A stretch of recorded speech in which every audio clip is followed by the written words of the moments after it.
दोस्तों वैसे तो मिडिल ईस्ट से जुड़ी कई बड़ी खबरें निकल कर आई हैं, लेकिन 4 बड़ी खबरें सबसे पहले मैं आपको दिखाऊंगा। फिर उसके बाद कई और बड़े अपडेट हैं जो आप तक अपने इस वीडियो के जरिए पहुंचाऊंगा। खबर नंबर 1 ये है कि नेतन्याहू के करीबी और सलाहकार समेत 4 लोगों को इजराइल में गिरफ्तार कर लिया गया है। जुर्म यह है कि इजराइल की सुरक्षा संबंधी जो दस्तावेज थे वो अचानक लीक हो गए थे।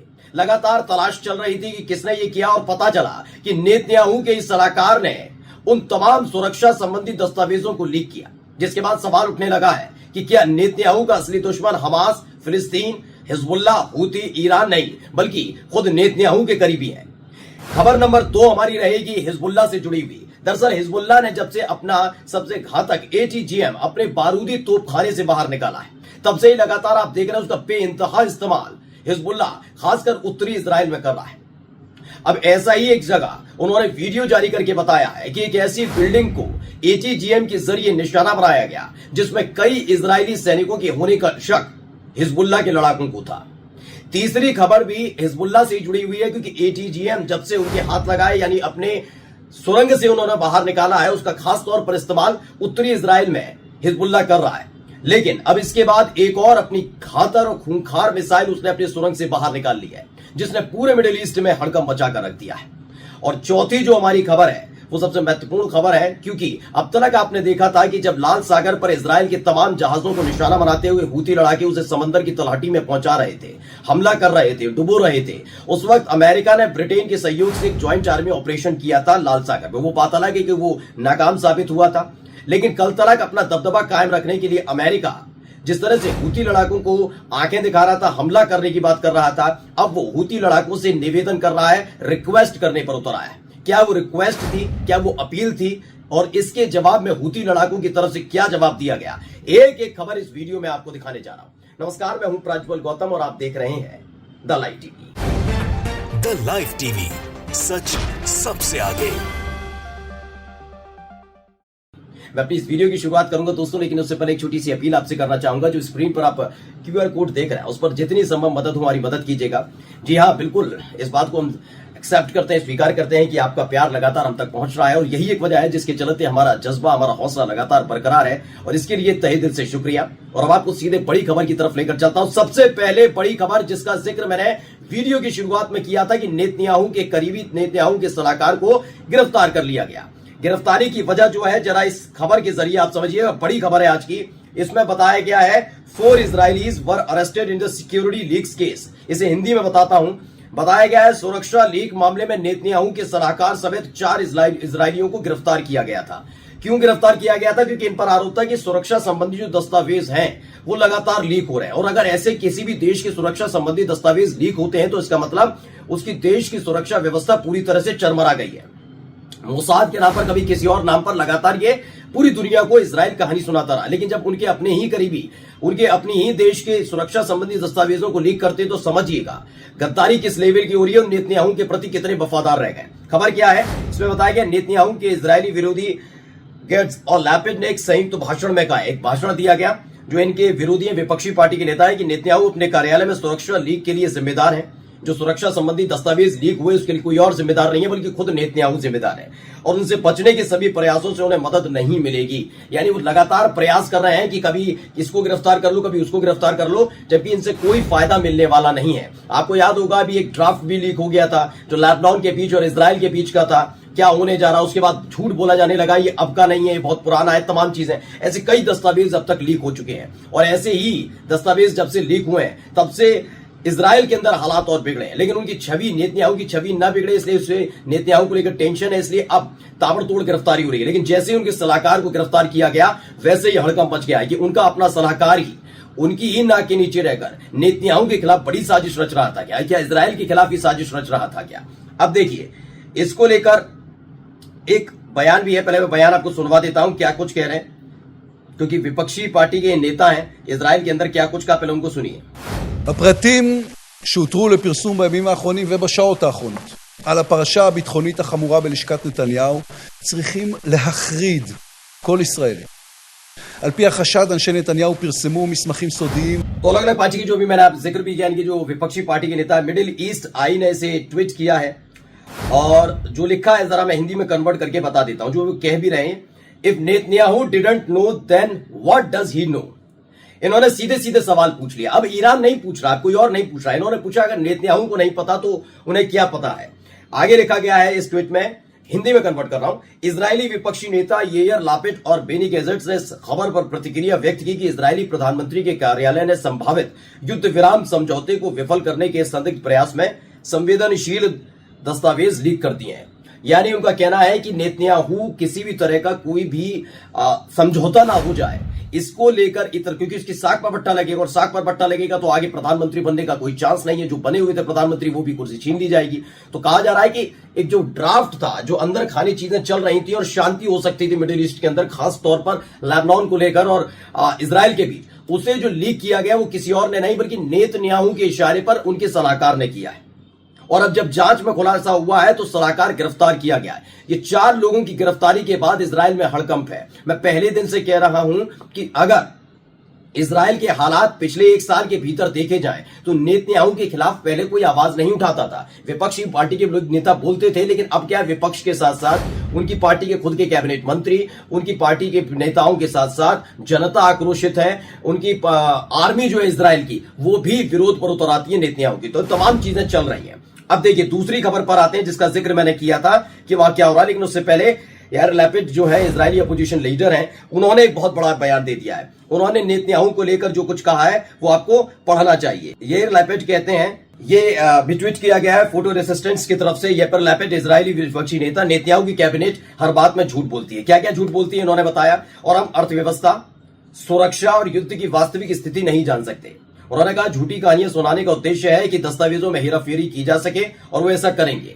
मतलब उनका कहना है कि नेतन्याहू की जो कैबिनेट है वो बार बार झूठ बोल रही है कि हमारे सैनिक नहीं मर रहे, हमारी अर्थव्यवस्था ठीक ठाक है, जबकि जो विपक्षी पार्टी के नेताओं का कहना है कि ऐसा कुछ नहीं है, कि पूरी की पूरी सरकार झूठ बोल रही है। यानी उनकी पार्टी के अपने ही देश के लोग अब उनकी पोल खोलने लगे। ये खबर है। अब आइए दूसरी खबर पर आ जाते हैं और दूसरी खबर की शुरुआत में एक वीडियो के जरिए करने जा रहा हूं। इस वीडियो को जरा गौर से देखिएगा। तो ये वीडियो हिजबुल्लाह की तरफ से जारी किया गया, पहले मैं आपको बता दूं।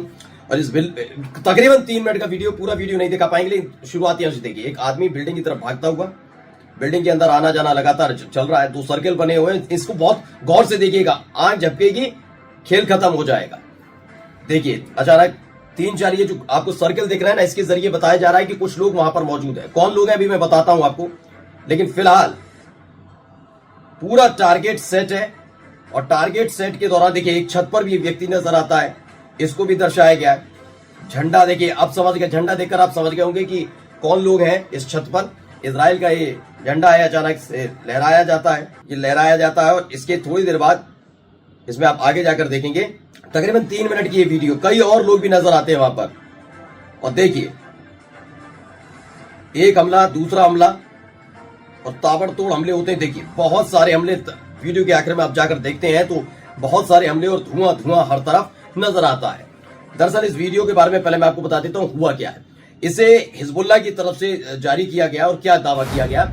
Hezbollah has published footage targeting a gathering of Israeli soldiers in southern Lebanon with an ATGM, जिसका जिक्र मैंने शुरुआत में किया। एटीजीएम, हिजबुल्लाह ने एटीजीएम के से दक्षिणी लेबनान में इजरायली सैनिकों की एक पूरी की पूरी मीटिंग चल रही थी, उसको निशाना बनाते हुए उसका फुटेज सबके सामने रखा है। इसमें बताया कि आईटीएफ सैनिक लेबनान के करीबी जो कस्बे हैं, लेबनान की जो सीमा लगी हुई है इजराइल से, वहां पर कफ्र किला और दीर मीमास के बीच इस एक इमारत बनी हुई थी, उसमें छिपे हुए थे। और इस बात का जैसे ही शक हुआ उसके फौरन बाद ही हिजबुल्लाह की तरफ से ये टारगेट किया गया। मिडिल ईस्ट स्पेक्टेटर ने इसे ट्वीट किया है जो हिजबुल्लाह की तरफ से जारी किया गया था और ये दावा किया गया। इस वीडियो के साथ साथ एक और बड़ी खबर जिसका मैंने जिक्र किया था, तीसरी बड़ी खबर आज की, कि एटीजीएम ही नहीं बल्कि एक और घातक मिसाइल अपने तोपखाने से बाहर निकाली है। ये कौन सी है, खबर पढ़िए। इसमें लिखा Hezbollah published A video showing it's Imad 5 underground missile complex. पहले इस वीडियो को आपको मैं दिखा देता हूं, वीडियो जरा गौर से देखिए। तो 1 मिनट 27 सेकंड की इस वीडियो में आपको तमाम स्टंट करते हुए हिजबुल्लाह के लड़ाके हैं, स्टंट कर रहे हैं, फिर सुरंग के अंदर भी जाते हैं। देखिए सुरंग के अंदर से निकलेगी वो मिसाइल। मैंने जैसा कि जिक्र किया था कि यही वो सुरंगें हैं जहां पर बहुत भारी भारी इनके हथियार रखे हैं। और इसका जिक्र पहले भी इजराइल और अमेरिका कर चुका है कि हाँ, जितना हमास जमीन के ऊपर है उतना ही जमीन के नीचे, तो ऐसा भी हिजबुल्लाह के साथ भी है। हिजबुल्लाह की कई ऐसी सुरंगें हैं जिसके बारे में दुनिया को नहीं पता और वहीं पर यही सामान रखे हुए। देखिए ये एंट्री होने जा रही है और यहाँ पर एक सैनिक आगे जो इनका लड़का है वो निकलता है और ये देखिए पहली तस्वीर निकल कर आती है। इस मिसाइल का नाम क्या है, ये मिसाइल कैसे काम करती है, ये कितनी खतरनाक हो सकती है, ये सब तमाम चीजें मैं आपको बताऊंगा। इस वीडियो को आखिर तक देखिए। इस वीडियो में आप देख सकते हैं कि उस मिसाइल को सुरंग से मशीनों के जरिए और उपकरणों के जरिए बाहर निकालने की कोशिश की जा रही है। देखिए हसन नसरुल्लाह का एक भाषण भी उसमें सुनाया जाता है। हर इनके वीडियो में आप अमूमन देखेंगे हसन नसरुल्लाह जो हिजबुल्लाह के चीफ रहे, जिनका इंतकाल अभी इसी साल हुआ था। एक हमले में दावा किया गया था कि इजराइल ने हिजबुल्लाह के हेडक्वार्टर पर अटैक किया, उसके बाद इंतकाल हुआ।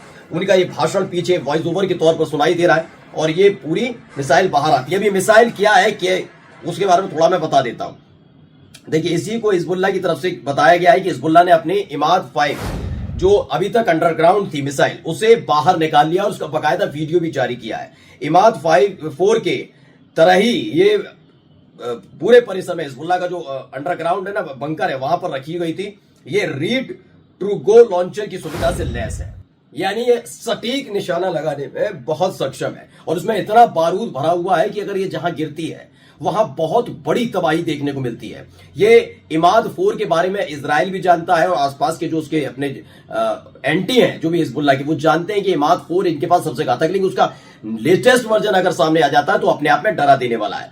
चलिए अगली खबर की तरफ बढ़ते हैं जिसका जिक्र चौथी खबर जो मैंने जिक्र किया था, चौथी खबर का था कि हुती लड़ाकों के खिलाफ एक लाल सागर में ज्वाइंट ऑपरेशन चलाया गया था अमेरिका और ब्रिटेन की तरफ से। लेकिन अब क्या है, प्रेस टीवी की तरफ से दावा किया गया, क्या अंसरुल्लाह ने अमेरिका के सुरक्षित मार्ग यानी जो सेफ पैसेज है, यानी अमेरिका की तरफ से जो भी आते हैं ना जहाज, उन पर कोई हमला ना किया जाए, इसके लिए एक अनुरोध किया था कि आप तमाम जहाजों पर हमला करिए, हमें कोई फर्क नहीं। जब अमेरिका का झंडा लगा हुआ जहाज कोई आता है तो उस पर हमला मत करिएगा।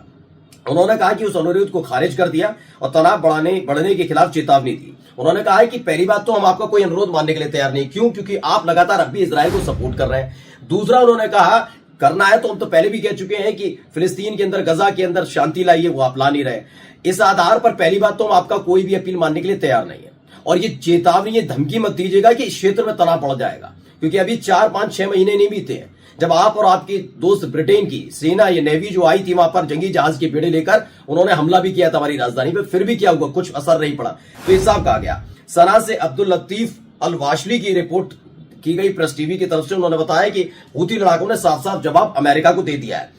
अब कुछ 1-2 अपडेट और हैं, उनको भी देख लेना बहुत जरूरी है, क्योंकि अमेरिका के अंदर जिस तरह के हालात बने हुए हैं, अब अमेरिका में अब तक तो विपक्षी पार्टी के जो नेता थे, क्योंकि राष्ट्रपति पद का चुनाव वहां पर चल रहा है और इस समय विपक्षी पार्टी के नेता अपने आप को बहुत साफ सुथरा दिखाने की कोशिश कर रहे हैं। लेकिन अगर मानकर चलिए अमेरिका की सेना जो अलग अलग जगह मिडिल ईस्ट में बनी हुई है, उन्हीं की तरफ से कुछ बोला जाए तो वही हो रहा है। पढ़िए क्या लिखा है। रिटायर्ड यूएस आर्मी कॉलोनल यानी कर्नल जो है वहां के सेवानिवृत्त अमेरिकी सेना कर्नल हैं, उन्होंने क्या कहा, अमेरिकी लोगों को जागने और समझने की जरूरत है कि ईरान के बारे में उनसे झूठ बोला जा रहा है। ईरान के साथ युद्ध हमारे हित में नहीं, ये कहा जाता है और ये केवल इस देश के लोगों के दिलों में राष्ट्रवाद को मजबूत करने का काम करता है। उन्होंने साफ साफ कह दिया, ईरान के साथ अगर युद्ध किया गया तो वो हमारे हित में नहीं है, ये समझ लीजिएगा, ये साफ बता दिया गया। लेकिन बार बार राष्ट्रवाद की बात करके बेवकूफ बनाने का काम किया जा रहा है। ये वहां की आर्मी के बड़े बड़े कर्नल, जनरल, बड़े बड़े अधिकारी कह रहे हैं। अब आइए अब ईरान की थोड़ी स्थिति समझ लेते हैं, क्योंकि एक बहुत बड़ा दिलचस्प रिपोर्ट सामने आई है। Iran foreign trade at $99.7 billion in 7 months to late October. बताया गया अक्टूबर के अंत तक 7 महीनों में ईरान का विदेशी व्यापार तकरीबन $99.7 बिलियन रहा। ईरान के सीमा शुल्क कार्यालय के जो आंकड़े वो बताते हैं कि देश में के विदेशी व्यापार का जो पूरा आंकड़ा था अक्टूबर के अंत तक 7 महीनों में लगभग $100 अरब तक पहुंच गया है। ये प्रेस टीवी की तरफ से खबर जारी की गई और इसी से जुड़ी एक आखिरी खबर मैं आपको बताने जा रहा हूं। खबर, इस तस्वीर को गौर से देखिएगा, आपको लग रहा होगा ये शायद एडिटेड है, लेकिन ये एडिट नहीं की गई है, बल्कि ये वाकई एक लॉन्च की गई है। क्योंकि आप देख रहे थे कि जब से पूरा संघर्ष शुरू हुआ, पश्चिमी देशों ने इजराइल को समर्थन करना शुरू किया, तो कई मुस्लिम परस्त देश थे जिसके अंदर खास तौर पर जो पश्चिमी देशों के प्रोडक्ट्स थे उनका विरोध किया जा रहा था, जिसमें कोकोला भी थी। और अब क्या कहा जा रहा है, we often talk about the boycott but not nearly enough about products. बताता हूं हिंदी में, इसमें लिखा है कि हम अक्सर बहिष्कार के बारे में बात करते हैं, लेकिन उन उत्पादों के बारे में पर्याप्त नहीं है जो हम उत्पादों के विकल्प हैं जिनका हम बहिष्कार कर रहे हैं, जैसे फिलिस्तीन कोला, सलाम कोला। तो अब फिलिस्तीन कोला, सलाम कोला लाकर लोगों तक अपनी पहुंच बनाने की कोशिश की जा रही है, लेकिन कितनी कोशिश कारगर होगी ये तो आने वाला वक्त बताएगा। नमस्कार। द लाइव टीवी, सच सबसे आगे।